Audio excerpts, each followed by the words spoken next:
দেখুন, শেখ শাহজাহান গ্রেফতার হয়েছে। রাজ্য পুলিশের পদক্ষেপকে আমরা স্বাগত জানাচ্ছি। আমাদের সর্বভারতীয় সাধারণ সম্পাদক অভিষেক বন্দ্যোপাধ্যায় তিনি দৃষ্টি আকর্ষণ করে বলেছিলেন, আদালত মহামান্য হাইকোর্টের রায়ের একটি অংশের জন্যই পুলিশের হাত পা বাঁধা হয়ে গেছে, পুলিশ এ সংক্রান্ত মামলায় কোনো পদক্ষেপ নিতে পারছে না। অভিষেক বিষয়টি সামনে আনার পর আদালত সেই বিধিনিষেধ সেটা প্রত্যাহার করেন এবং পুলিশকে কাজ করার ছাড়পত্র দেন।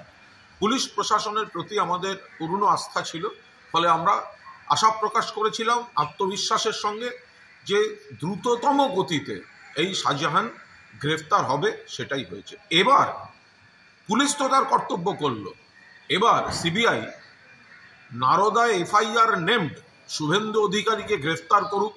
অ্যালকেমিস্ট নিয়ে ইডি তদন্তে নেমেছে, অ্যালকেমিস্টের ব্র্যান্ড অ্যাম্বাসাডার মিঠুন চক্রবর্তীকে গ্রেফতার করুক।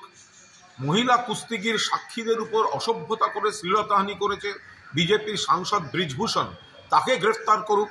আর নির্মলা সীতারামন এত বড় বড় কথা বলে গেলেন, অথচ দেশের ব্যাংকগুলো থেকে হাজার হাজার লক্ষ লক্ষ কোটি টাকা লুট করে যারা বিদেশে রয়েছে, সেই ব্যাংক লুটেরাদের গ্রেফতার করে আনুক। রাজ্য পুলিশ দেখিয়েছে, কথা রেখেছে।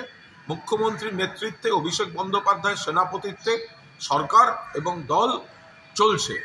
এবার কর্তব্যটা সিবিআই ইডি কি করে সেটা দেখারও আমরা অপেক্ষায় আছি।